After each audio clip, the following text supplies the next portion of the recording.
కపిలవాయి దిలీప్ కుమార్ మల్కాజ్గిరి నియోజకవర్గం నుంచి ప్రజా కూటమి తరపున పోటీ చేస్తున్నారు. టీజేఎస్ ఏర్పడినప్పటి నుంచి ప్రొఫెసర్ కోదండరాం వెన్నంటి ఉన్నారు దిలీప్ కుమార్. ఈ స్థానంలో అధికార టీఆర్ఎస్ టికెట్ సిట్టింగ్ ఎమ్మెల్యేని కాకుండా మైనంపల్లి హనుమంతరావును నిలిపింది. ఉద్యమ నేపథ్యం నుంచి వచ్చిన దిలీప్ కుమార్ ఇంతకుముందు ఎమ్మెల్సీగా పనిచేశారు. ఇప్పుడు అసెంబ్లీ బరిలో ఉన్నారు. ఈ నేపథ్యంలో ఇవాల్టి క్వశ్చన్ అవర్కు గెస్ట్గా వచ్చారు కపిలవాయి దిలీప్. ఆయనతో మాట్లాడాలనుకునేవారు 04023490102 లేదా 103 ఈ నెంబర్కు కాల్ చేయండి. ఇక దిలీప్తో మాట్లాడదాం. హలో అండి దిలీప్ కుమార్ గారు. దిలీప్ గారు, ఎలా జరుగుతుందండి ప్రచారం? ప్రచారించే వస్తున్నా. ఓకే, ఏముంది, ఇప్పుడు ఎలక్షన్ టైం, అందులో క్లైమాక్స్కి వచ్చింది కాబట్టి ముమ్మరంగానే సాగుతుంది. గెలవటానికి మీ ముందున్న అవకాశాలు ఏంటండి మల్కాజ్గిరిలో? గెలవడం ఏముంది, అందులో అనుమానం ఉంది. ఇదేంటంటే కూటమి అంటే మీరు అన్నట్టుగా 1+1+1+1 నలుగురు కలిసిన దానికి వ్యతిరేకంగా ఒకళ్ళ పోటీ కాబట్టి కూటమికి లాట్ ఆఫ్ ఎనర్జీ ఉంది. దానికి బేసిస్ కూడా ఉంది. ఈ కూటమి అసలు ఎందుకు ఏర్పడ్డది అంటే, మనకు తెలంగాణ ఉద్యమ ఆకాంక్ష అన్నది ఈ ప్రభుత్వం ఎప్పుడు కూడా పట్టించుకోలేదు. అమరుల ఆకాంక్షల గురించి ఎన్నడూ పట్టించుకోలేదు. సో ఉద్యమం మనందరం తెలంగాణ సకల జిల్లా పోరాటం చేసింది కూడా నిధులు, నీళ్లు, నియామకాల కోసం. ఆ నిధులు అనేది ఈరోజు 2 లక్షల కోట్ల అప్పులో రాష్ట్రం ఊబిలో కూరుకుపోయింది. అప్పుల ఊబిలో నియామకాలేమో 23,500 ఉద్యోగాలు ఇచ్చామని ఫైనాన్స్ డిపార్ట్మెంట్ అఫీషియల్ స్టేట్మెంట్ ఇచ్చింది. అంటే మొదటి సంవత్సరంలో 1,00,000 ఉద్యోగాలు వస్తాయనుకుంటే వచ్చిన ఉద్యోగాలు 23,500 మాత్రమే. కాబట్టి ఇప్పుడు దాదాపుగా 2 లక్షల ఖాళీలను అట్లే పెట్టి 4.5 ఏళ్ళు తాత్సారం చేస్తుంది ఈ ప్రభుత్వం. సో అదొక ప్రాబ్లం. సో ఇవన్నీ నేపథ్యంలో నిధుల నీళ్ళలేమో రీడిజైనింగ్ పేరు మీద ప్రాజెక్టులన్నింటిలో విపరీతమైన కుంభకోణాలు, అవినీతి, ఆశ్రిత పక్షపాతం, గతంలో లాగే వేరే కాంట్రాక్టులకు వాళ్ళ ఇష్టం వచ్చిన వాళ్ళకు ఈ ప్రాజెక్టులు అప్పచెప్పడం. దీని కారణం వల్ల ఈ 3 అంశాలు దేని మీద అయితే ఉద్యమం జరిగిందో ఆ 3 అంశాలు ప్రభుత్వం పట్టించుకునే పరిస్థితి లేదు. అసలు ఎవరి విజ్ఞప్తులు మన్నించే పరిస్థితి లేదు. అపోజిషన్ అయితే కేరే చేయట్లేదు. ఈ కారణం వల్ల ఒకటి కూటమి ఏర్పడాల్సిన ఆవశ్యకత ఏర్పడ్డది. ఎందుకు కూటమి అంటే, ముందు వీళ్ళని పక్కకు తప్పిస్తే తప్ప తెలంగాణ బాగుపడదని ఒక లక్ష్యం. సో అందుకే ఒక కామన్ మినిమం ప్రోగ్రాం పెట్టుకున్నాం. కూటమి ఆ కామన్ ప్రోగ్రాం అంటే అన్ని మేనిఫెస్టోలు ఉంటాయి విడిగా, బట్ ఎసెన్స్ ఏంటంటే మార్టీర్స్ అజెండా, అమరుల ఆకాంక్షలకు అనుగుణంగా రూపొందించబడేటువంటి ఒక కామన్ మినిమం ప్రోగ్రాం. ఇది మా అజెండా ఉంటుంది కాబట్టి ఖచ్చితంగా మాకు నమ్మకం ఉంది. ఇది ప్రజలు కోరుకుంటున్నటువంటి అజెండా, ప్రజలు ఆదరిస్తారు. అందుకే ఈ కూటమి తరఫున ఎవరు పోటీ చేసినా సరే నాతో పాటు అందరూ కూడా అఖండమైనటువంటి మెజారిటీతో శాసనసభకు వెళ్తారని మా నమ్మకం. మీతో మాట్లాడటానికి ఒక కాలర్ ఉన్నారండి, ప్రసాద్ హైదరాబాద్ నుంచి. ప్రసాద్ గారు మాట్లాడండి.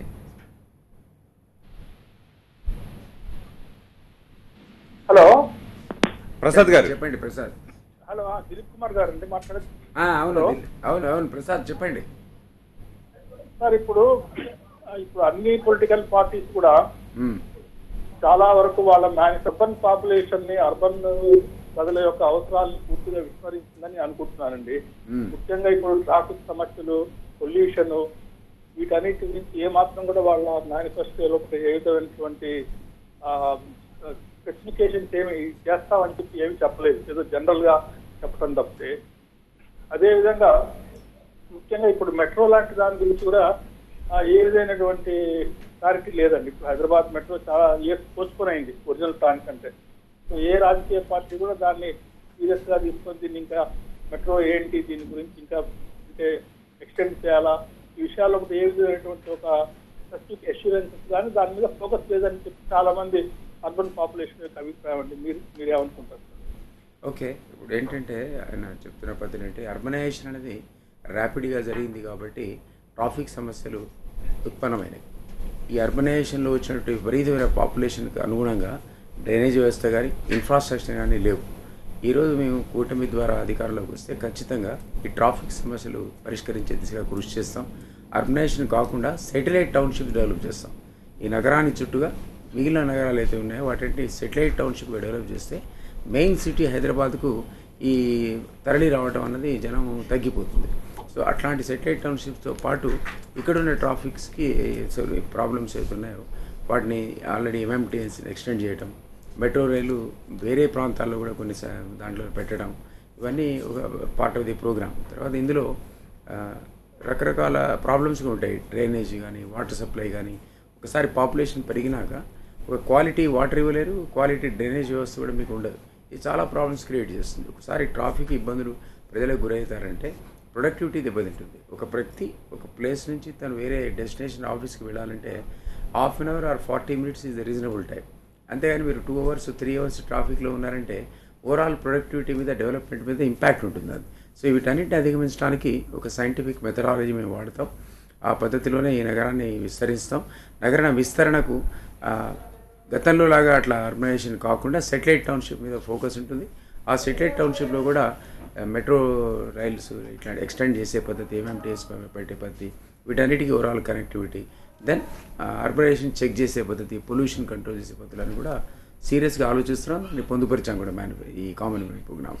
ఎస్, మీరు ఉమ్మడి ప్రణాళికపై మీ కామన్ మినిమం ప్రోగ్రాంలో సంక్షేమాలపైన ఎక్కువగా ఫోకస్ చేసినట్టుగా కూడా కనిపిస్తుంది.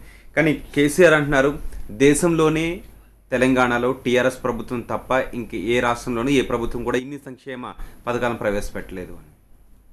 ఇప్పుడు సంక్షేమ పథకాలు ఏ ప్రభుత్వమైనా కొనసాగింపు అని చేస్తే తప్ప కొత్తగా కనుక్కునేవంటూ ఏం లేవు. పెన్షన్స్ కానివ్వండి, ఆరోగ్యశ్రీ కానివ్వండి, సబ్సిడైజ్డ్ రైస్ కానివ్వండి, ఏదైనా సరే కిరోసిన్ సప్లై కానివ్వండి, ఏదైనా ఇట్లాంటివన్నీ కూడా మీకు డెఫినెట్లీ సంక్షేమ పథకాలు గతంలో ఏవో ప్రభుత్వాలు ఇంప్లిమెంట్ చేసిన పథకాలు కొనసాగింపే. పెన్షన్ పెంచుతారు, సబ్సిడీ కొంత తగ్గిస్తారు, ఇట్లాంటివి తప్ప ఓవరాల్గా అసలు సొసైటీని మీరు సెల్ఫ్ సఫిషియెంట్గా చేసే విధానాల మీద ఎప్పుడు కూడా ఆలోచిస్తున్నట్టుగా లేదు. సో ఈ పథకాలు కొనసాగుతాయి. బట్ దెన్ వీటి మీద ఆధారపడకుండా పాపులేషన్ అనేది సెల్ఫ్ సఫిషియెంట్గా వాళ్ళ ఫైనాన్షియల్ ఇన్కమ్ పెరిగేటట్టుగా, వాళ్ళ ఆదాయం పెరిగేటట్టుగా ఈ డెఫినెట్గా మేము చర్యలు తీసుకోబోతున్నాం.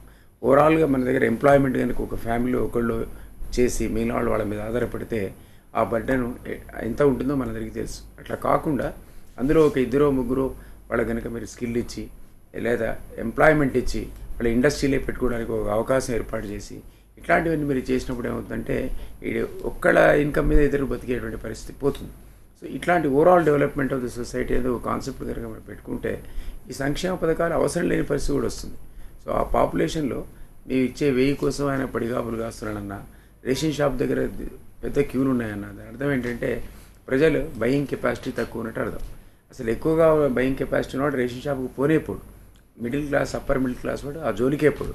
సో దాని అర్థం ఏంటంటే ఈ టైప్ ఆఫ్ పీపుల్ అందరినీ కూడా ఆ స్టాండ్ ఆఫ్ లివింగ్ పెంచే ప్రయత్నం లాంగ్ టర్మ్ మెజర్స్ ఎప్పుడు కూడా చేయట్లేదు ప్రభుత్వాలు. ఓన్లీ ఫైర్ ఫైటింగ్ పాలసీస్ అంటే ఎప్పుడు నిప్పు వస్తే ఇప్పుడు దాన్ని ఆర్పే పద్ధతి తప్ప, ఆ పథకాలే తప్ప లాంగ్ టర్మ్ విజన్ అనేది ఏ గవర్నమెంట్ కూడా ఆ విజన్తో పనిచేసిన దాఖలాలు లేవు. కాబట్టి మేము ఒక లాంగ్ టర్మ్ విజన్తో ఓవరాల్ డెవలప్మెంట్ ఎంటైర్ తెలంగాణలో ఈక్విటబుల్ డిస్ట్రిబ్యూషన్ ఆఫ్ డెవలప్మెంట్ కానీ, వెల్త్ కానీ అన్నీ కూడా అందరికీ అవకాశాలు కానీ కల్పిస్తే అప్పుడు గ్రోత్ సమాజం అంతా ఎదుగుతుందని మా విశ్వాసం. మీ ఉమ్మడి ప్రణాళికపై ఇప్పుడు ప్రజల నుంచి ఎటువంటి స్పందన వస్తుంది? మా ఉమ్మడి ప్రణాళిక అసలు తయారు చేసిందే ప్రజల వాడి యొక్క రిప్రజెంటేషన్స్ మీద ఆధారపడి. ఎందుకంటే ఎప్పుడైతే కామన్ మ్యాన్ ప్రోగ్రామ్ ఉంటుంది, మేనిఫెస్టోస్ అన్నీ ఉంటాయి కానీ దాన్ని కాదు బేస్ చేసి రేపొద్దు వచ్చిన ప్రభుత్వం ఈ పద్ధతిలో పనిచేసుకొని ఎప్పుడైతే మేము అనౌన్స్ చేశామో అప్పటి నుంచి అసలు వెల్లువలాగా అన్ని పార్టీ కార్యాలయాలకు అన్ని వర్గాల ప్రజలు వచ్చి ఇవ్వడం మొదలుపెట్టారు. అది ఫిజికలీ హ్యాండిక్యాప్డ్ కానీ లేకపోతే any people like that, teachers కానీ, ప్రైవేట్ ఇన్స్టిట్యూషన్స్ కానీ, ఇట్లాంటివి అందరూ కూడా వరుసగా అన్ని వర్గాల ప్రజలు వచ్చి కూడా అన్ని పార్టీల్లో రిప్రజెంటేషన్ ఇవ్వడం మొదలుపెట్టారు. మా సమస్యలకైనా సొల్యూషన్ కనుక్కోండి. ఈవెన్ బార్బర్స్ కానీ, టైలర్స్ కానీ, అన్ని వర్గాల ప్రజలు ప్రతి వాళ్ళకి ఏదో ఒక సమస్య ఉంది. వీళ్ళందరి సమస్యలు కూడా వాళ్ళు ఆడటం ఏంటంటే ఈ కామన్ మెయిన్ ప్రోగ్రాంలో పొందుపరిస్తే తద్వారా వాళ్ళకి ఫలితాలు వస్తాయి, వాళ్ళది డిమాండ్స్ అనేది దే కెన్ మీట్ అనేటువంటి ఒక ఆలోచనతో వెల్లువలాగా వచ్చాయి అసలు వినతి పత్రాలు. వాటన్నిటి ఒక ఎసెన్సే కామన్ మెయిన్ ప్రోగ్రాం. మీరు కూడా ఒక పోరాట నేపథ్యం నుంచి వచ్చారు. తెలంగాణ ఏర్పాటు కోసం మీరు కూడా చాలా పోరాటం చేశారు. ఇప్పుడు తెలంగాణలో ఏ సమస్యలపైన పోరాటం చేయాల్సిన పరిస్థితి ఉందనుకుంటున్నారు? అసలు మేము మీరు అన్నట్టుగా 1969 యాజిటేషన్లో నేను తెలంగాణ ఉద్యమంలో తొలి దశ ఉద్యమంలో పాల్గొన్నాను. 10th క్లాస్లో ఉన్నాను. మళ్ళీ తర్వాత తెలంగాణ యాజిటేషన్లో 1970లో ఊరు తిరిగి తెలంగాణ రావాలని ఉపన్యాసాలు ఇచ్చాను. అదే పద్ధతిలో మలిదశ ఉద్యమంలో 2003లో నా 10 years సర్వీస్కి రాజీనామా చేసి ఉద్యమంలో చేరా because of the previous background. ఇవన్నీ చేసిన తర్వాత మాకు ఇప్పుడున్నటువంటి ప్రభుత్వం ఏదైతే వ్యవహార శైలి ఉందో వాళ్ళ ఆచరణలు ఏదైతే ఉందో అది చూస్తే చాలా బాధ అనిపించింది. ఇది కాదు కదా కోరుకుంది, సకల జనుల పోరాటంతో అమరుల ఆత్మ బలిదానాల మీద వచ్చినటువంటి తెలంగాణ మేము కోరుకున్న తెలంగాణ కాదు. ఇది మళ్ళా ఫక్తు రాజకీయ పార్టీ నడుపుతున్నటువంటి ప్రభుత్వం ఇది. సో దాంట్లో వారి ప్రయారిటీస్ వేరు. డబ్బు దొరికిన ప్రాజెక్టులు ముట్టుకోవటం, ఎక్కడైతే డబ్బు రాదో దాన్ని పక్కకు పెట్టడం, అసలు ప్రజల సంక్షేమాన్ని పట్టించుకోకుండా ఏకపక్షంగా వీళ్ళు ఏదైతే వ్యవహార శైలి ఉందో దాన్ని పక్కకు పెట్టే ఈరోజు మనం ఈ మహాకూటమి కానీ ప్రజాకూటమి కానీ తీసుకురావడం జరిగింది. సో ఒక ఉద్యమకారుడిగా నా బాధ ఏంటంటే ప్రజల ఆకాంక్షలను ప్రభుత్వ విధానాలు ప్రతిబింబించాలి. ఆ ప్రభుత్వ విధానాలు అనేది ప్రజలకు అవసరాలకు అనుగుణంగా ఉండాలి. అంతే తప్ప ఏ కొద్దిమంది కాంట్రాక్టర్ లాభం చేయడానికో, కొంతమంది కుటుంబ సభ్యులకు లాభం చేయడానికో ప్రభుత్వ ప్రణాళికలు, ప్రభుత్వ పనితీరు ఉంటే దాన్ని ఎవరు హర్షించరు. అలాంటి ఉద్యమకారులు అసలే హర్షించరు. స్కాలర్ ఉన్నారండి పుష్ప హైదరాబాద్ నుంచి. పుష్ప గారు మాట్లాడండి. సార్ అమ్మా చెప్పండి. నమస్తే సార్. నమస్కారం సార్. నమస్తే అమ్మా. సార్ మరి మేమందరము మహాకూటమికే పని చేయాలనుకుంటున్నాము. మరి మీరు మాకు ఏమేం చేయాలనుకుంటున్నారు గెలిస్తే?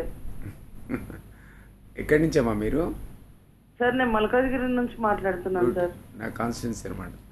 సరే ఇప్పుడు ఏంటంటే మహిళలకు కూడా ఈ ప్రభుత్వం చూడండి ఒక్క మంత్రి పదవి కూడా ఇవ్వాలి. అంటే దాన్ని బట్టి మహిళల పట్ల వాళ్ళకి ఎంత శ్రద్ధ ఆసక్తి ఉందో, వాళ్ళు ఎంత గౌరవం ఉందో మనం క్లియర్గా ఈ 4 years 3 months లోపల చూసాం. సో నిజానికి మహిళలకు ఈక్వల్గా మనం ప్రాతినిధ్యం ఇవ్వాల్సిన అవసరం ఉంటుంది.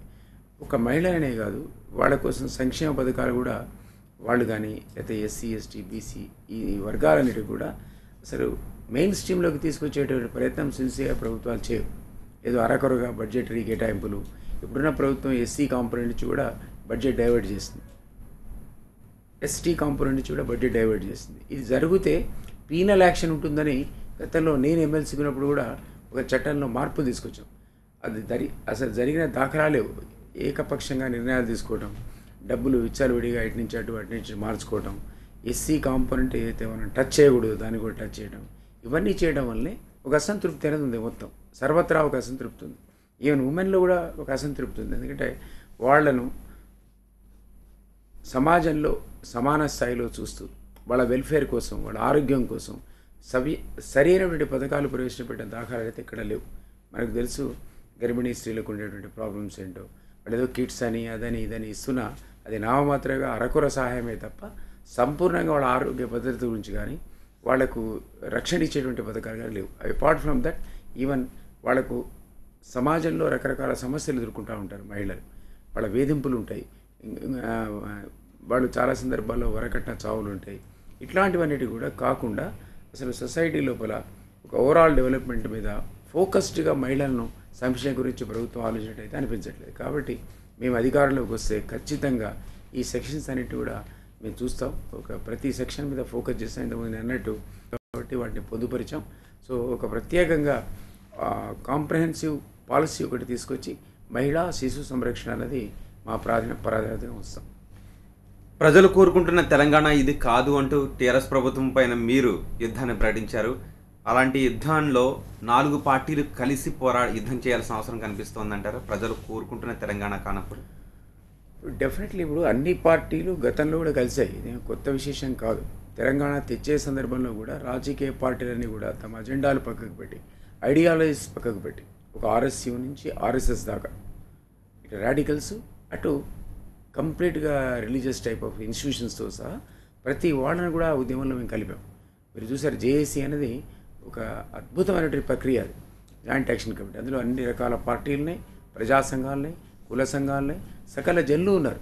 అది సకల జనుల పోరాటం అన్నారు. అందుకే అట్లా అద్భుతంగా ఉన్నటువంటి దాని కల్మినేషన్ ఏంటి? Achievement of Telangana.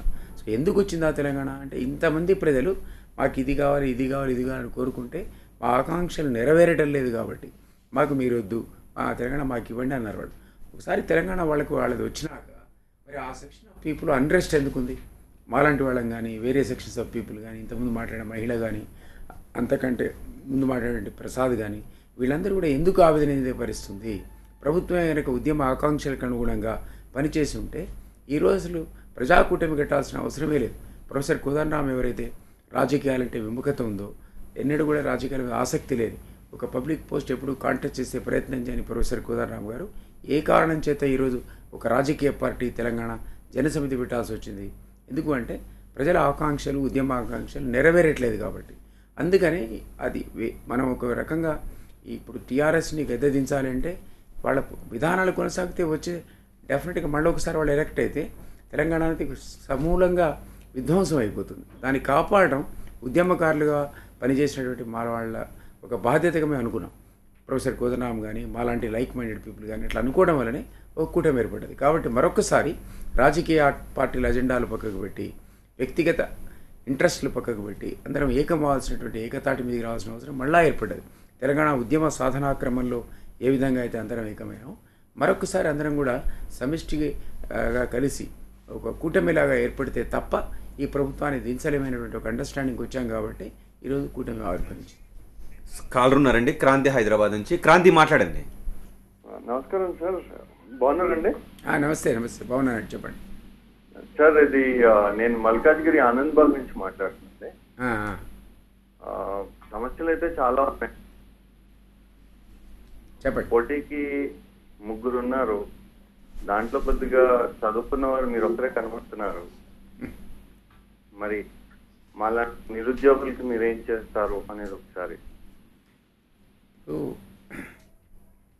చదువు అంటే ఇప్పుడు నేను ఆయన బహుశా వారు కాలరు మల్కాజిగిరి దృష్టిలో పెట్టి మాట్లాడుతున్నారు. మల్కాజిగిరి కాన్స్టిట్యున్సీలో మనం చూసినట్టయితే మొత్తం తెలంగాణ లోపల హైయెస్ట్ లిటరసీ ఉంది. అందులో 87% పీపుల్ ఆర్ లిటరేట్.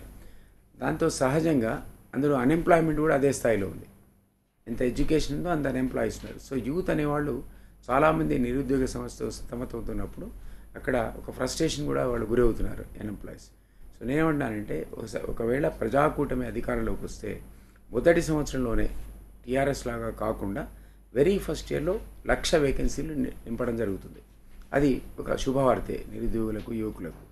నెక్స్ట్ ఇంకో 1,00,000 వేకెన్సీస్కి క్యాలెండర్ ఆఫ్ రిక్రూట్మెంట్ ఏ నెలలో ఏం చేస్తాం అనేది కూడా ప్రకటించడం జరుగుతుంది. కాబట్టి 2 ఇయర్స్ లోపల బ్యాలెన్స్ పీరియడ్ లోపల మిగిలిన 2,00,000 ఉద్యోగాలు కూడా నింపడం జరుగుతుంది. అంటే ప్రభుత్వ ఉద్యోగాలు 2,00,000 కూడా ఆ టర్మ్ కంప్లీట్ అయ్యి కూడా పూర్తవుతాయి. 1,00,000 ఫస్ట్ ఇయర్లో, మిగిలినవి నెక్స్ట్ 3-4 ఇయర్స్లో. అది జరిగినాక గొప్ప రిలీఫ్ వస్తుంది నిరుద్యోగులకు. అనేది ఒకటి కాగా చాలా కంపెనీస్ లోపల రిక్రూట్మెంట్ జరుగుతున్న సందర్భంలో మన తెలంగాణ ప్రాంతానికి చెందిన యువకులు రిక్రూట్ కాని పరిస్థితి, ఇతర రాష్ట్రాలతో సమానంగా పోటీ చేయలేనటువంటి పరిస్థితి. ఇది ఎందుకు వచ్చింది అంటే దశాబ్ద కాలంగా ఇక్కడ తెలంగాణ ఉద్యమం జరిగింది.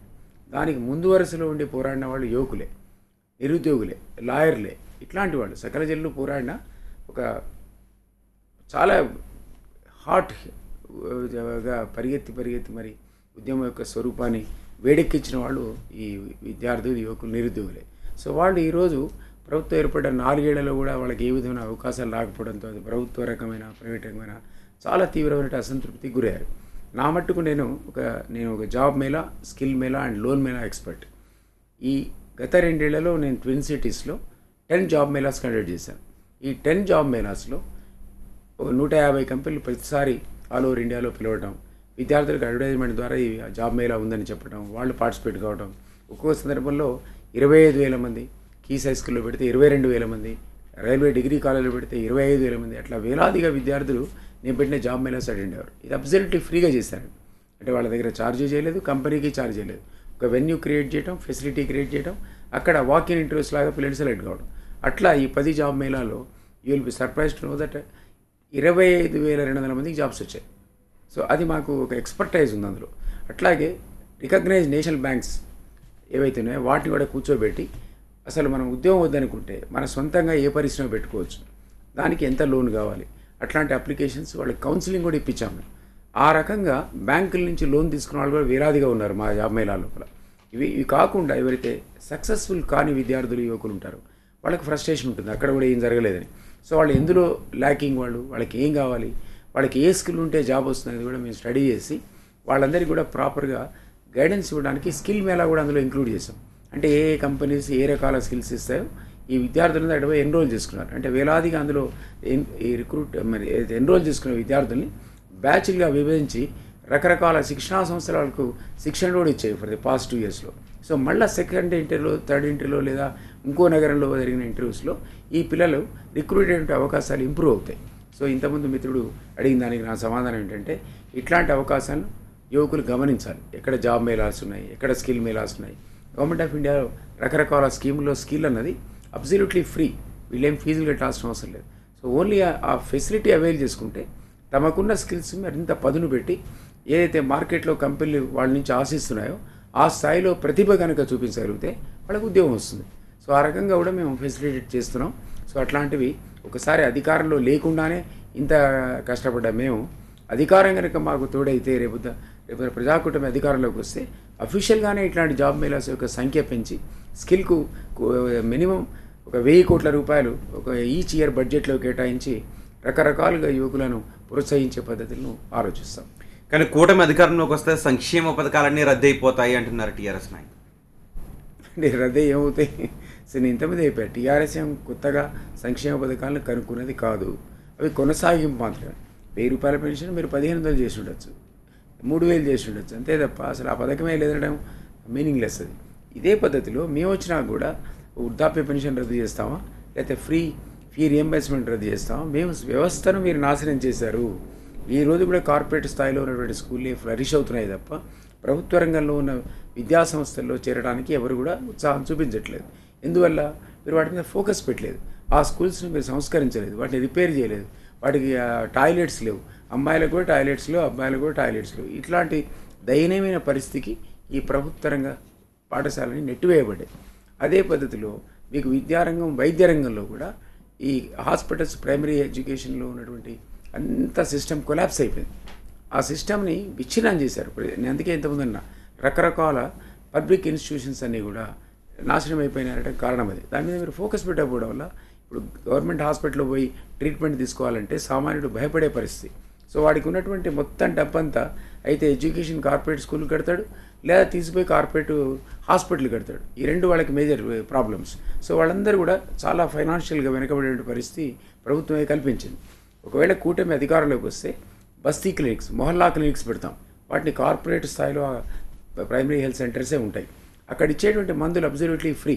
నేను ఆ మధ్య ఢిల్లీకి వెళ్ళినప్పుడు ఆఫ్ గవర్నమెంట్లో నడిపేటువంటి మొహల్లా క్లినిక్స్, బస్తీలో ఉన్నటువంటి క్లినిక్స్లో కార్లు పక్క కాపుకొని పోయి డాక్టర్ దగ్గర పోయి వాళ్ళు ప్రిస్క్రిప్షన్ తీసుకొని మందులు ఫ్రీగా తీసుకొని వెళ్తున్నారు.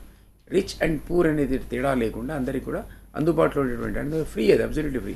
అట్లాంటి హాస్పిటల్స్ వీధిన ఉన్నాయనుకోండి, అప్పుడు హాస్పిటల్ బాగాలేనటువంటి పరిస్థితి రాదు. అదే పద్ధతిలో గవర్నమెంట్ స్కూల్స్ని మీరు కార్పొరేట్ స్థాయిలో కనుక మార్చగలిగితే వాటిలో ఏసీ పెట్టి కంప్యూటర్స్ పెట్టి స్టాండ్ ఆఫ్ ఎడ్యుకేషన్ కనుక మీరు క్వాలిటీ ఆఫ్ ఎడ్యుకేషన్ పెంచినట్టయితే కార్పొరేట్ స్కూల్కి ఎవడిపోతాడు? అంటే మన స్థాయి పెంచి అటు వైద్యంలో కానీ విద్యలో కానీ కార్పొరేట్ స్థాయి ప్రభుత్వ రంగంలో మీరు తీసుకురాగలిగితే న్యాచురల్గానే అవి అంతర్ధానం అయిపోతాయి, corporate hospitals and corporate schools. అది మా విధానం. ఈరోజు ప్రభుత్వం ఖర్చు పెట్టేది 6% ఎడ్యుకేషన్ మీద వైద్యం మీద కలిపి.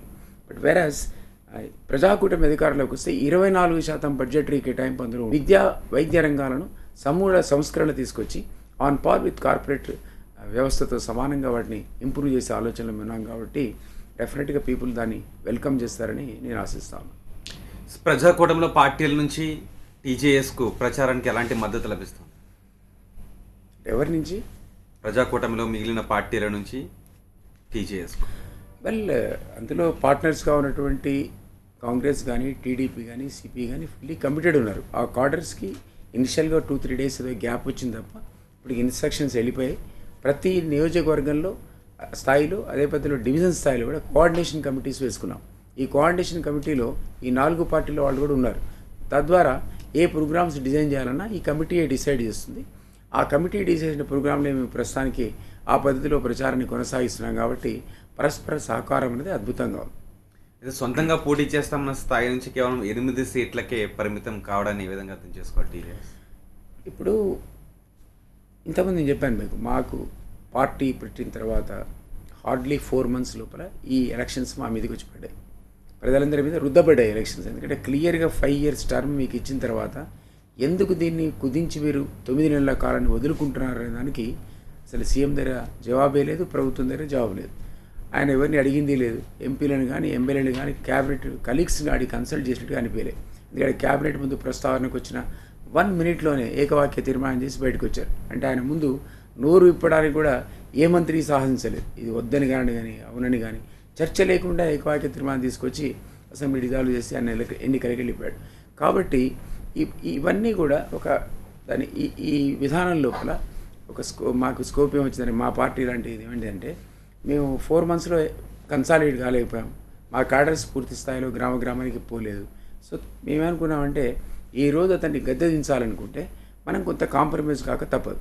ఎంత కాంప్రమైజ్ కావాలనేది నెంబర్ ఏముంది, ఒకసారి మనం మహాకూటమి అయితే తప్ప దాన్ని డిమాలిష్ చేయలేమనుకున్నాడు. మా ప్రపోజల్ ఏముండే అంటే మేము మీతో కలుస్తాం, కానీ కామన్ మ్యాన్ ప్రోగ్రామ్ 4 పార్టీలకు ఉండాలి, దీని మీద ఆధారపడే ప్రభుత్వం నడవాలి అన్నప్పుడు ఇతర పార్టీలు అంగీకరించడంతో దానికి నేతృత్వం కూడా కోదండరాం గారే చేయాలని మేము అడిగాం. ఆయన నేతృత్వంలో కనుక ఇది జరిగినట్టయితే డెఫినెట్గా మేము విజన్ ఏది పెట్టుకున్నామో ఆ విజన్ అక్కడ ఇంప్లిమెంట్ అవుతుంది. అంతకుమించి మీకు ఏం కావాలి, ఇక నెంబర్లతో సంబంధం ఏముంది, అది 3, 4, 5 సంబంధం లేదు. కోదండరాం గారు ఎన్నికలకు ముందు కూడా దానికి కన్వీనర్గా చైర్మన్గా ఉంటారు, ఎన్నికల తర్వాత కూడా ఆ కమిటీకి చైర్మన్గా ఉంటారు. దాంట్లో అన్ని రకాల పొలిటికల్ పార్టీస్కి భాగస్వామ్యం ఉంటుంది, రూలింగ్ పార్టీ ఉంటుంది, అపోజిషన్ ఉంటుంది, టెక్నికల్ ఎక్స్పర్ట్స్ ఉంటారు. ఈ కమిటీ ప్రభుత్వ విధానాలను దాదాపుగా గైడ్ చేస్తుంది. కాబట్టి ప్రభుత్వం తప్పుదోనపోయే ఆస్కారమే లేదు, అవినీతికి అసలు ఏమాత్రం స్కోపే లేదు. రెడ్ కాలర్ ఉన్నారండి మట్టయ్య గారు మాట్లాడింది. సార్ నమస్తే సార్. నమస్తే అండి, చెప్పండి. సార్ ముఖ్యంగా మల్కాజ్గిరి నియోజకవర్గం నుంచి మీరు పోటీ చేస్తున్నారు కదా. అవునండి. మల్కాజ్గిరి నియోజకవర్గంలో ప్రధానంగా రైల్వే లైన్ల దిగ్బంధనంలో ఉంది సార్ మల్కాజ్గిరి నియోజకవర్గం మొత్తం. అవునవును, ఎటు చూసినా రైల్వే లైన్లే ఉన్నాయి. అవును. ఇటు మనం సఫిల్ కూడా వెళ్ళాలన్నా, నానంద్బాగ్ వెళ్ళాలన్నా, ఇట్లా కాకతీయ నగర్ కానీ, ఇటు నేరేడ్మెట్ కానీ, ఇటు తాళ్లపర్తికి కానీ, ఇటు అల్వాల్ బైక్ కానీ ఉన్నాయి. అయితే ట్రాఫిక్ చాలా ఇబ్బంది అవుతున్నారు సార్. అవునవును. మీరు దీన్ని ఏ విధంగా సాల్వ్ చేస్తారని చెప్పండి. ఇప్పుడు ఇది సెంట్రల్ గవర్నమెంట్కి సంబంధించిన సమస్య ఒక రకంగా, ఒకటేమో కంటోన్మెంట్ ఆర్మీకి సంబంధించిన సమస్య. ఇక్కడ ట్రాఫిక్ ఏంటంటే అన్ని చుట్టూ దిగ్బంధనమై ఉంది. ఇది ఒక పక్క కంటోన్మెంట్, ఒక పక్క డిఫెన్స్ సంబంధించి, ఇంకొక పక్కనే రైల్ లైన్స్. సో ఈ ట్రాఫిక్ అస్తవ్యస్తంగా ఇబ్బందులు పాలు చేస్తున్నారు. అలా అనుమానం లేదు. అన్ని చోట్ల తిరిగినా ప్రజలు ఏం చెప్తున్నారంటే కొన్ని చోట్ల ROBలు కావాలి, రైల్వే ఓవర్ బ్రిడ్జ్లు, కొన్ని చోట్ల రైల్వే అండర్ బ్రిడ్జ్లు కావాలి, దీనికి స్టేట్ గవర్నమెంట్ కోఆపరేషన్ కావాలి, ఇవన్నీ సమస్యలు ఉన్నాయి. సో కేంద్రంతో ఒక రకమైన పరస్పర అంగీకారంతో, సహకారంతో ఈ సమస్యలను కూడా ఒక పక్కా ప్లాన్తో చాలా సులువుగా పరిష్కరించవచ్చు. మరిన్ని అంటే రైల్వే ఓవర్ బ్రిడ్జ్లు, అండర్ బ్రిడ్జ్ తీసుకొచ్చి వీటన్నిటి కూడా ఒక సొల్యూషన్ కనుక్కునే అవకాశం అయితే అక్కడ కనిపిస్తుంది. గతంలో నేను రైల్వే ఎంప్లాయీస్కి, అంటే రైల్వే ఉద్యోగుల పిల్లలకు ఎక్స్క్లూజివ్ వాళ్ళ కోసమే జాబ్ మేళా పెట్టా. అది జనరల్ మేనేజర్ గారి రిక్వెస్ట్ మీద పెట్టా. సో జనరల్ మేనేజర్ గారికి నాకు కూడా మంచి ర్యాపో ఉంది. సో ఆయన ఏంటంటే ఇది పాజిటివ్ మ్యాన్. నా ఉద్దేశంలో ఇవన్నీ వాళ్ళ దృష్టికి సరిగ్గా తీసుకుపోయినట్లేరు. ఈ మల్కాజిగిరిలో ఉన్నటువంటి రైల్వే సంబంధిత సమస్యలన్నిటికీ కూడా ఒక కాంప్రహెన్సివ్ ప్లాన్, ఆల్టర్నేటివ్ ప్లాన్ కానీ, లేదా how to rectify the problems అనేది కనుక సరైన పద్ధతిలో మనం తీసుకొని వెళ్తే ఆయనకు వాళ్ళ పిల్లలకి జాబ్ మేళా పెట్టి దాదాపు 5,200 మందికి ఏ కార్లో ఇచ్చిన సందర్భంలో ఆయన కూడా అన్నాడు, ప్రజా సమస్యలు మీ కాన్స్టిట్యున్సీలో ఏమైనా ఉంటే అది దృష్టికి తీసుకురండి అన్నారు. కాబట్టి మల్కాజిగిరిని ఈరోజు ఫోకస్ చేయాల్సిన పరిస్థితి నాకు ఉంది. కాబట్టి because I'm contesting from that particular constituency, ఈ రైల్వే సంబంధించిన అన్ని ఇష్యూస్ కూడా నేను వారి ముందుకు తీసుకెళ్తాను. జనరల్ మేనేజర్కి నాకున్నటువంటి పర్సనల్ ర్యాప్ను వాడి వారి అపాయింట్మెంట్ తీసుకొని వారు కనుక ఒక కాంప్రహెన్సివ్ ప్రపోజల్ గవర్నమెంట్ ఆఫ్ ఇండియాకు పంపిస్తే అక్కడ కూడా నేను సుదీర్ఘకాలంగా పనిచేస్తాను. గతంలో కేసీఆర్కు నేను ఆంతరంగిక కార్యదర్శిగా ఢిల్లీలో పనిచేసినప్పుడు ముఖ్యంగా నిజామాబాద్కి సంబంధించిన రైల్వే లైన్ యొక్క బడ్జెటరీ కేటాయింపులు కానీ, మనోహరాబాద్ కొత్తపల్లి రైల్వే లైన్కి సంబంధించిన శాంక్షన్ కానీ ఆ పీరియడ్లో శాంక్షన్ అది. దానికి నేను ఒకసారి 10-20 సార్లు ఆ రైల్వే బోర్డు తిరిగి ఉంటా. బికాస్ అవన్నీ ఆ అనుభవం కూడా ఉంది నాకు. అంటే ఈ ఎక్స్పీరియన్స్, పాలిటిక్స్ వేరు, ఎక్స్పీరియన్స్ వేరు. సో అప్పుడు ఉన్నటువంటి ఎక్స్పీరియన్స్ అని కూడా బహుశా ఈరోజు మల్కాజిగిరి రైల్వే సమస్యలకు, ట్రాఫిక్ సమస్యలు, రైల్వేస్ ద్వారా ఎదుర్కొంటున్నటువంటి కామన్ మ్యాన్కి సంబంధించిన సమస్యలను కూడా పరిష్కరించడానికి అవి ఉపయోగపడతాయని అనుకుంటున్నాను. చదువుకున్న వాళ్ళు ఎక్కువగా ఉన్న నియోజకవర్గం నుంచి పోటీ చేస్తున్న మీరు ప్రతి వ్యక్తిని కలిసి మాట్లాడుతూ ఉన్నప్పుడు ఇంకా ఎటువంటి సమస్యలు అక్కడ ఉన్నాయని అనిపిస్తుందని మల్కాజ్గిరి నియోజకవర్గం? ఇప్పుడు అదే నేను ఇంతకుముందు మీకు చెప్పినట్టుగా లిటరసీ ఎక్కువ ఉండి అన్ఎంప్లాయ్మెంట్ కూడా ఎక్కువ ఉంది. కాబట్టి యూత్ చాలామంది ఇక్కడ చూస్తూ ఉన్నారు. అయితే వాళ్ళకి స్కిల్ ఇప్పించి గవర్నమెంట్ జాబ్స్లో ఇప్పించడానికి మనం హెల్ప్ అయినా చేయాలి, లేదా ప్రైవేట్ సెక్టార్లో జాబ్ మేళాస్ ఎవ్రీ 2 monthsకు జాబ్ మేళా కండక్ట్ చేసి మొత్తం ఉన్న యూత్ అంతా అందులో రిక్రూట్ అయ్యేంతవరకు, చివరి వ్యక్తి అక్కడ రిక్రూట్ అయ్యేంతవరకు కూడా ప్రయత్నం చేయడం అనేది ఇంపాసిబుల్ అయితే కాదు. It is quite possible. అదొకటి, ఇదొక ఇష్యూ. తర్వాత రకరకాల ఇండస్ట్రీస్ వల్ల పొల్యూషన్ ఉంది ఆ ప్రాంతంలో. ఇది మనం రెగ్యులేట్ చేయాలి. అంటే ఆ ఇండస్ట్రియల్ వేస్ట్ అనేది ఆ లోకల్గా ఉన్నటువంటి నాలాస్లో డిశ్చార్జ్ కాకుండా ప్రాపర్ మెజర్స్ తీసుకుంటే కొంత పొల్యూషన్ కంట్రోల్ అవుతుంది. అట్లాగే అక్కడ ఉన్న 2-3 చెర్లు కూడా అవి కబ్జాలకు లోనయ్యాయి. సో స్థానిక లీడర్లనండి, కొందరు గుండాలనండి, అది ఈ పబ్లిక్కి సంబంధించినటువంటి ఈ ట్యాంక్స్ని వాళ్ళు కబ్జా చేయడం వల్ల కొన్ని కొత్త ప్రాబ్లమ్స్ అక్కడ తలెత్తున్నాయి. ముఖ్యంగా మినీ ట్యాంక్ బండ్ అని ప్రసిద్ధించినటువంటి అక్కడ ఒక ట్యాంక్ ఉంది, మినీ ట్యాంక్ బండ్ లాగా ప్రసిద్ధి చెందింది. అది వాకర్స్ చాలామంది వాడతారు వేలాదిగా ఎవ్రీడే. ఈ వాకర్స్ని కలిసి నా ప్రచారంలో భాగంగా నాకు ఓటు వేయమని, మా అగ్గిపెట్టె గుర్తుకు ఓటు వేయమని అభ్యర్థించినప్పుడు వాళ్ళంతా నాకు ఆ ట్యాంక్ బండ్ పక్కకు ఉన్నటువంటి ఆ దుర్గంధం వచ్చేటువంటి చిన్న పాండ్ చూపించారు. ఈ పాండ్ ఎందుకు క్రియేట్ చేశారంటే గణేష్ నిమజ్జనం కోసం క్రియేట్ చేశారట. అందులో నిమజ్జనం అయినటువంటి గణేష్ని ఇంతవరకు తీసిన పాపాన పోలేదు. దానివల్ల విపరీతమైన దుర్గంధం వస్తూ ఉంది. చిన్న కొంత అమౌంట్ కొంత దాని మీద ఫోకస్ చేస్తే దాన్ని శుద్ధి చేయడం అనేది పెద్ద ఇష్యూ అని అనుకోను. అట్లాగే 5-6 చెరువుల్లో గుర్రపు డెక్క ప్రాబ్లం ఉంది, దాన్ని క్లియర్ చేయాలి. దాన్ని ఒక ఇంతకుముందు మనం ట్యాంక్ బండ్ ఉన్నటువంటి ఈ చూసాం హుస్సేన్ సాగర్ని, దాన్ని కూడా చాలా పెద్ద ఎత్తున గుర్రపు డెక్క ఉన్నప్పుడు దాన్ని వాళ్ళు ప్రత్యేక శ్రద్ధతో అదనంగా డబ్బులు కేటాయించి దాన్ని క్లియర్ చేయడం చూసాం. ఆ పద్ధతిలో ఇక్కడ ఉన్నటువంటి ట్యాంక్స్ కూడా క్లియర్ చేయాల్సిన అవసరం చాలా స్పష్టంగా కనపడుతుంది. ఇవన్నీ సమస్యలు కూడా నేను పూర్తిగా అధ్యయనం చేశాను కాబట్టి వాటికి ఒక ఆలోచన ఉంది నాకు, ఏ పద్ధతిలో ఏది ఎట్లా తీసుకొని దీన్ని క్లియర్ చేయాలో. నా ఉద్దేశంలో I'm quite capable of getting all these issues resolved. మరో కాల్ ఉన్నారండి, అశోక్ గారు మాట్లాడండి. సార్ నమస్కారం సార్. నమస్తే, చెప్పండి సార్ తెలంగాణ ఉద్యమంతో సుదీర్ఘ అనుభవం ఉన్న మీరు చెప్పండి సార్. వినిపిస్తుంది సార్? వినపడుతుంది, చెప్పండి. సార్ భవిష్యత్తులో మల్కాజ్గిరి అభివృద్ధికి ఏం చేయబోతుంది సార్? మీ విధానాలు సరే అంటే ఏమనుకుంటున్నారు సార్ మల్కాజ్గిరి అభివృద్ధి పైన? అంటే గతంలో అంటే ఇప్పుడు అన్ని రకాల ప్రజలు, అన్ని ప్రాంతాల ప్రజలు మరియు సెటిలర్స్ కూడా ఉంటారు, ముఖ్యంగా సీమాంధ్ర సెక్టర్స్ ఉండే ప్రాంతం మల్కాజ్గిరి కాబట్టి అన్ని ప్రాంతాల కలయిక మల్కాజ్గిరి కాబట్టి మీరు అన్ని ఉద్యమాల ద్వారా అన్ని ఉద్యమాలతో అనుబంధంగా ఉన్న మీరు రేపు భవిష్యత్తులో మల్కాజ్గిరి ప్రాంతాన్ని ఎలా అభివృద్ధి చేయబోతుంది సార్? మీకు దాని మీద ప్రత్యేక ప్రణాళిక ఉంటుందా సార్? ఈ ప్రణాళిక నేను రూపొందిస్తున్నా. కాలర్ మంచి ప్రశ్న అడిగాడు నన్ను. మల్కాజ్గిరిలో ఉన్నటువంటి సమస్యలు ఏంటి, వీటికి మనం ఇచ్చే సమాధానం ఏంటి, ఎంతకాలంలో ఏం చేయొచ్చు అనేది. అంటే ప్రత్యేకంగా మల్కాజ్గిరి కోసం నేను ఒక మేనిఫెస్టో తయారు చేసిన పరిస్థితి ఇప్పుడు కనపడతా ఉంది అక్కడ. ఎందుకంటే అందరు ఎడ్యుకేటెడ్, ప్రతి వాళ్ళు మనం పోగానే ఇప్పుడు ఎడ్యుకేటెడ్ ఈజీగా మీతో కమ్యూనికేట్ చేయగలుగుతారు. అదే రూరల్ ఏరియాస్ అయితే వాళ్ళు భయపడతారు, మీరు వస్తే ఈ ఎమ్మెల్యే దగ్గర పోకూడదు, ఈ యాస్పిరెంట్ దగ్గరికి అడగకూడదు. ఇక్కడ ఆ బెరుకు సంకోచం లేవు. అర్బనైజేషన్ ఒకటి ఉంది, ప్లస్ లిటరసీ చాలా ఉంది కాబట్టి వాళ్ళు చాలా స్పష్టంగా చాలా సందర్భాల్లో నేను ఇంతకుముందు మీకు చెప్పినట్టు వాకర్స్ అంతా కూడా మీరు సార్ అర్జెంటుగా ఇది క్లీనింగ్ చేయించాలనడం. మౌలాలి దగ్గర పోతే అక్కడ ఏంటంటే అది హిస్టారిక్గా ఆ మౌలాలి కింద నుంచి ఒక కమ్మాన్ ఉంటుంది, హెరిటేజ్ ప్రాపర్టీ. ఎన్నో ఏళ్ల నుంచి అసలు దాని కింద ఆర్టీసీ బస్సు పోయేది. ఎప్పుడు మధ్య స్ట్రక్చర్ కొంచెం డ్యామేజ్ అయిందని టోటల్ బ్లాక్ చేశారు. ఆ సైడ్ నుంచి ఇచ్చిన దాంట్లోంచి బస్సులు పోవట్లేదు. సో బస్సులు ఎక్కడానికి చాలా దూరం పోయి వీళ్ళంతా ప్రజలు వేరే సెంటర్స్లో ప్రయాణం చేయాల్సిన అవసరం వస్తుంది. కాబట్టి ఈరోజు ఇట్లాంటి సమస్యలు కొన్ని సో ఇక ప్రణాళికనే చేసుకోవాల్సిన అవసరం కనబడతా ఉంది. మల్కాజ్గిరి కోసం ప్రత్యేకంగా డెవలప్మెంట్ ప్లాన్ ఏంటి, దానికి రిక్వైర్డ్ ఫండ్స్ ఏంటి, దాంట్లో ఎంత ఫండ్ మనం సెంట్రల్ గవర్నమెంట్ తేగలుగుతాం, ఎంత బ్యాంకుల నుంచి రుణంగా తీసుకురాలుతాం, ఎంత మనం స్టేట్ గవర్నమెంట్ నుంచి బడ్జెటరీ అలొకేషన్ చేయగలుగుతాం. సో ఇవన్నీ కూడా మనకు ఒక ఐడియా ఉంటే, ఒక విజన్ ఉంటే, ఒక ఫేజ్డ్ మేనర్లో ఇప్పుడు అన్నీ టేకప్ చేసి ఒకదాని తర్వాత ఒకటి క్లియర్ చేయడానికి అవకాశం ఉంటుంది. ఊరికేనే ఎప్పటికప్పుడు మనం పోయి ఒక అప్లికేషన్ ఇచ్చి సీఎంని కలిసి ఆ తాత్కాలికంగా ఫండ్ అలాట్ చేసుకునే పద్ధతి ఉంటే ఓవరాల్ డెవలప్మెంట్లో భాగంగానే ఆ నియోజకవర్గం అభివృద్ధి చెందుతుంది తప్ప ఫోకస్డ్గా ఈ ఇష్యూస్ని సాల్వ్ చేసే అవకాశం లేదు. ఇక్కడ చాలామంది నాకు చెప్పింది ఏంటంటే స్థానికంగా ఉన్న కార్పొరేటర్ కూడా ఏం పని చేయట్లేదని, స్థానికంగా ఉన్న ఎమ్మెల్యే అసలు వాళ్ళని పట్టించుకోలేదని, ఎంపీ గారు అసలు విజిటే చేయలేదు కొన్ని సందర్భాలని, ఇవన్నీ చెప్తా ఉన్నారు. సో ఇవన్నీ జరగకుండా అనునిత్యం వాళ్ళతో మమేకమై వాళ్ళ సమస్యలు ఏంటో అధ్యయనం చేసి దాని మీద ఒక దీర్ఘకాలిక ప్రణాళిక రూపొందించుకొని దానికి అవసరమైనటువంటి నిధులేంటో కనుక మనం సమకూర్చుకుంటే ఇవి అక్కడ రానే రావు అసలు. సో మన అప్రిషియేషన్ వాళ్ళ దగ్గర పొందుతాం, మనకు కూడా సాటిస్ఫాక్షన్ ఉంటుంది, ఈ నియోజకవర్గాన్ని మనం బాగా డెవలప్ చేసుకోగలిగాం. కాబట్టి నాకు ఒక ప్రత్యేక ఆలోచన ఉంది, ఒక దానికోసం ఒక ప్రణాళిక కూడా సిద్ధం చేసుకుంటున్నాను. మరో కాల్ ఉన్నారండి, సుకేష్ గారు మాట్లాడండి. సార్ నమస్తే సార్.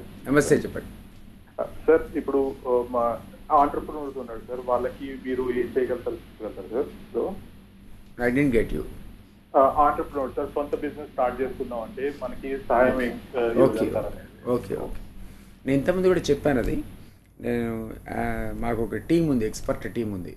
ఆ టీం ఏంటంటే job melas, skill melas and loan melas conduct చేస్తుంది. ఈ ఆంటర్ప్రినర్స్కి లోన్స్ అనేది అందుకే చెప్పాను. ఒక పర్టికులర్గా మేము కేశవ్ మెమోరియల్ స్కూల్లో ఎక్స్క్లూజివ్గా గర్ల్స్ కోసం నేను ఒక జాబ్ మేళా పెట్టాను, అంతా మహిళలకి. దాదాపు ఒక 6-7 వేల మంది అమ్మాయిలు అందులో అటెండ్ అవ్వరు. అప్పుడు బ్యాంక్స్ కూడా తీసుకొచ్చి లోన్స్ అంటే ఏంటి అసలు, అంటే స్టార్టప్ కానీ స్టాండప్ కానీ దానికి ఏమేం కావాలి, గవర్నమెంట్ ఏం ఎక్స్పెక్ట్ చేస్తుంది, ఏ సర్టిఫికేట్స్ ఇవ్వాలి, బ్యాంకులో అవేర్నెస్ లేక చాలామంది బ్యాంకు అసలు గుమ్మమే దొక్కరు. ఏమనుకుంటారంటే ఇది చాలా కష్టం, ఈ లోన్స్ మనకి ఎందుకు ఇస్తారు. సో యాక్చువల్లీ 10 లక్షల వరకు లోన్కి ఏ గ్యారంటీ అవసరం లేదు. ₹1,00,00,000 లోన్కి కొంత నామినల్ గ్యారంటీసే అవసరం. ఇవి తీసుకొని కనుక సొంత ఇండస్ట్రీ మనం పెట్టుకోగలిగితే, సొంత కంపెనీ పెట్టుకోగలిగితే, ఈవెన్ అది టైలరింగ్ యూనిట్ కావచ్చు లేదా కంప్యూటర్ ట్రైనింగ్ ఇన్స్టిట్యూట్ కావచ్చు, ఇట్లాంటివన్నీ కనుక మనం చేయగలిగితే అసలు చాలా బాగుంటుంది యువత కోసం. సో యువత ఈరోజు ఆ ల్యాక్ ఆఫ్ స్కిల్ వల్ల చాలా ప్రాబ్లమ్స్లో ఉన్నారు. అందువల్ల వాళ్ళు స్కిల్ ఉన్నవాళ్ళు ప్రాబ్లమ్స్లో ఉన్నారు. ఇవన్నీ ఉన్నాయి. అంటే వీటికి ఏంటంటే అన్ని క్వాలిఫికేషన్స్ తోటి జాబులు అసలు ఎట్లా పెట్టాలి, ఇండస్ట్రీస్ ఎట్లా, ఫైనాన్షియల్ సోర్స్ ఏంటి అని ఆలోచించే పిల్లలు కూడా ఉన్నారు. సో వాళ్ళందరికీ సొల్యూషన్ ఇందులో కనపడుతున్నమాట. ఈ కొత్త వాళ్ళకి మనం లోన్స్ ఇప్పించవచ్చు, కొత్త ఇండస్ట్రీస్ కోసం స్పెషల్గా వాళ్ళకు ఎక్కడ అవైలబిలిటీ చూపించదు. అదే కేశవ్ మెమోరియల్ స్కూల్లో గర్ల్స్ నేను ఇంతకుముందు చెప్పినట్టుగా ఒక అమ్మాయికి అయితే అదే రోజు ₹1,00,00,000 లోన్ వచ్చింది దాన్ని పెట్టుకునే పరిశ్రమకి, 1 crore. So women backs 1 crore loan అని ఇంగ్లీష్ పేపర్స్ అన్ని పతాక శీర్షికలతో అది ప్రచురించాయి. Your very happy. అట్లాంటి చాలామంది లోన్స్ వచ్చాయి అప్పుడు. 2 లక్షల ఒకళ్ళకు, 3 లక్షల ఒకళ్ళకు, 10 లక్షల ఒకళ్ళకు. ఇదంతా ఒక ఎత్తు. ప్లస్ ప్రభుత్వ సపోర్ట్ అనేది ఎక్కడ దొరుకుతుంది అనేది వాళ్ళకి అవగాహన ఉండాలి.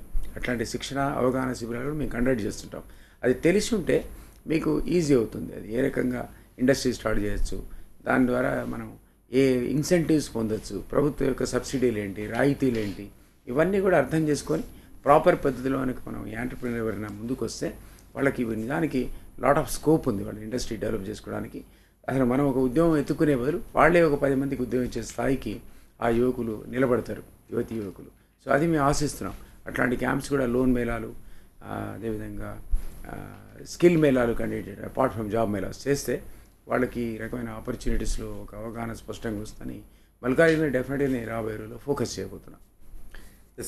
ఇక బీజేపీ పైన మీ వ్యూహం ఎలా ఉంది? ఇటు మోదీ అమిత్ షాని కూడా రంగంలోకి దింపి ప్రచారంలో దూసుకెళ్ళిపోతుంది. పోటీ ఎవరి మధ్య ఎలా ఉండే అవకాశం ఉంటుంది? బీజేపీ, మహాకూటమి, టీఆర్ఎస్ వర్సెస్ మహాకూటమి తప్ప బీజేపీ 3rd ప్లేస్లో ఉంటుంది. ఎందుకంటే ఆబ్వియస్గా బీఎస్సీ అర్బన్ పాకెట్స్లో తప్ప బీజేపీ ఎక్కడా లేదు.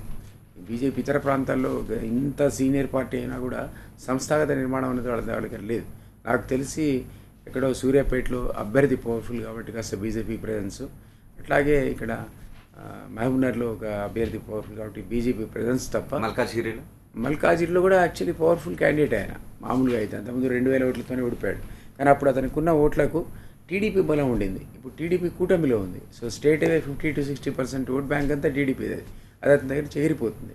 ప్లస్ మోడీ గ్రాఫ్ కూడా ఓవరాల్గా పడిపోయింది. గతంలో చూసినట్టయితే మోడీ ఆహా ఓహో అనేటువంటి పరిస్థితి నుంచి ప్రతి వాళ్ళు క్వశ్చన్, రఫేల్ స్కామ్ అయితే మరింత ఆయన మీద మచ్చ అన్నది వేసింది.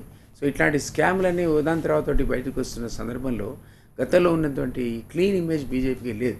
సో ఆ కారణం వల్ల అభ్యర్థి is also equally qualified like me, కానీ అతనికి గతంలో వచ్చిన ఓట్లు ఈసారి వస్తాయని నేను అనుకోను. సో ఇంకా మీ ఉమ్మడి ప్రణాళికలో న్యాయవాదులకు కూడా 5 ఏళ్లలోపు స్టైఫండ్ ఇస్తామని అంటున్నారు. నిజానికి న్యాయవాదులు చాలామంది చెప్తూ ఉంటుంటారు వాళ్ళ సమస్యలను ఎవరు పట్టించుకోవట్లేదు, కనీసం దారి ఖర్చులు కూడా రాని పరిస్థితుల్లో చాలామంది న్యాయవాదులు ఉన్నారు అని. సో ఎటువంటి స్పందన వస్తుంది? వేలాది మంది లా డిగ్రీ తీసుకున్నారు, వాళ్ళందరికీ కూడా తగినంత ప్రాక్టీస్ లేదన్నమాట వాస్తవమే. బట్ తెలంగాణ ఉద్యమకాలంలో చాలా ఫెరోషియస్గా పోరాడినటువంటి వాళ్ళు ఒక వర్గం న్యాయవాదుల వర్గం కూడా. సో వాళ్ళ కోసం కూడా స్పెషల్గా మీరు అన్నట్టుగా కొంత సెటిల్ అయ్యేంత వరకు కొంత ఫండ్ ఇవ్వటం, అసిస్టెన్స్ ఇవ్వటం, మానిటరీ ఆఫీస్ సెటప్ చేయడానికి మానిటరీస్ ఇవన్నీ కూడా కామన్ మ్యాన్ ప్రోగ్రాంలో ఉన్నాయి. Like other unemployees also unemployment allowance కూడా ఉంది. ₹3,000 నెలకి ఇచ్చేటువంటి నిరుద్యోగ భృతితో పాటు అడ్వకేట్స్ కూడా ఇట్లాంటి ఫెసిలిటీస్ అందులో మేము కాంటెంప్లేట్ చేసాం. Because of the crucial role they played during the historic Telangana movement. So చూద్దాం. Thank you very much Dilip Kumar garu TV nine స్టూడియోకి వచ్చి క్వశ్చన్ అవర్లో పాల్గొని ప్రజల ప్రశ్నలకు సమాధానాలు చెప్పినందుకు. ఇవి ఈరోజు క్వశ్చన్ అవర్ విశేషాలు. తాజా సమాచారం కోసం చూస్తూనే ఉండండి టీవీ9.